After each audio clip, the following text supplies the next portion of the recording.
Hello guys, आइए अब हम लोग फिर से एक बार एक नए टॉपिक्स को डिस्कस कर रहे हैं। Why is it easier to pull the object than to push. कई तरह से इसको हम लोग डिस्कस कर सकते हैं, लेकिन सबसे पहले जो बेसिक कॉन्सेप्ट है कि ऑब्जेक्ट्स को इजियर पुल और पुश बनाता है तो किस चीज को बनाता है? तो ऑब्जेक्ट्स के वेट को बनाता है। अब जैसे देखिए यहाँ पर अगर कोई ऑब्जेक्ट्स है तो ये ऑब्जेक्ट्स भारी है, वो बतला रहा है इसका वेट। वेट ज्यादा है तो भारी है। इस पर अगर और हम वजन रख देंगे तो ये और भारी हो जाएगा, ठीक है। और ज्यादा वजन रखिए तो और भारी हो जाएगा। दूसरी चीज, उसके इजी को बतलाता है। पुल और पुश में इजी कौन होगा, ये डिफाइन करने के लिए हमको जरूरी है कि हम फ्रिक्शन को भी थोड़ा सा ध्यान में रखें। तो फ्रिक्शन और फोर्स, ये दो चीज मिलकर हम लोग इसको एक्सप्लेन करते हैं। अब सपोज करो आप कि एक सरफेस है, इस सरफेस पर एक ऑब्जेक्ट्स है और इस ऑब्जेक्ट्स को एक फोर्स से पुल किया गया है, और ये फोर्स क्या है, देखिए थीटा। थीटा फोर्स से हम लोग पुल कर रहे हैं। इस केस में देखिए इसका जो वेट है ये नीचे काम करेगा, नॉर्मल रिएक्शन ऊपर काम कर रहा है।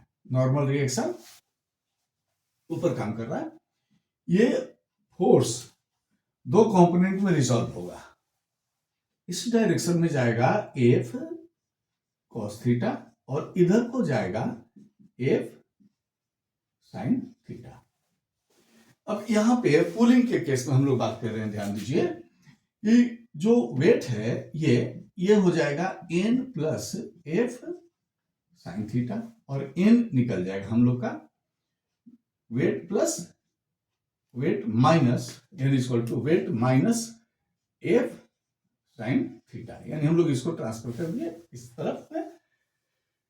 ये नॉर्मल रिएक्शन है, यानी कि नॉर्मल रिएक्शन कम हो गया। नॉर्मल रिएक्शन कम होने से क्या हो जाएगा, देखिए फोर्स ऑफ फ्रिक्शन जो है ये होता है म्यू के इंटू एन। अब म्यू के इसको हम लोग लिख सकते हैं, देखिए म्यू के इंटू एन की जगह wait minus F sine theta. ये दिमाग में रखिए, यहां पर हमारे पास फोर्स ऑफ फ्रिक्शन म्यू के W minus F sine theta.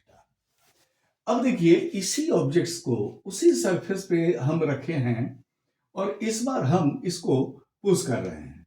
हमारा पुश करने से ये ऑब्जेक्ट्स का जो फोर्स है वो इस ओर जाता है। तो यहां से देखिए ये इस ओर जाता है तो थीटा, इधर को ये एफ अगर है यहां पर वेक्टर, तो ये एफ कॉस थीटा और इधर को जाएगा एफ साइन थीटा, ये जाएगा।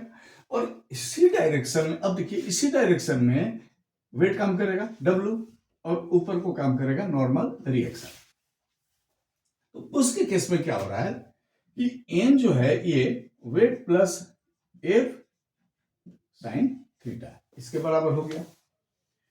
तो यहां पे अगर हम लोग फोर्स ऑफ फ्रिक्शन की बात करेंगे तो ये हो जाएगा म्यू के इंटू एन और ये हो जाएगा म्यू के into W plus F sine theta. Force of friction दोनों ही जगह निकाल रहे हैं, क्योंकि अच्छा म्यू के भी दोनों ही जगह सेम होगा क्योंकि सरफेस तो एक ही है। एक बार उसी सरफेस पर हम लोग पुल कर रहे हैं, एक बार उसी सरफेस पर उसको पुश कर रहे हैं। फ्रिक्शन का फोर्स देखिए क्या हो रहा है, जब हम पुल कर रहे हैं तो फ्रिक्शन का फोर्स है म्यू के into W minus F sine theta, और जब पुश कर रहे हैं तो यह है म्यू के into W plus F sine theta. तो नेचुरली है कि जब हम पुश कर रहे हैं तो फोर्स ऑफ फ्रिक्शन बढ़ जा रहा है, पुल करने पे फोर्स ऑफ फ्रिक्शन कम हो जा रहा है।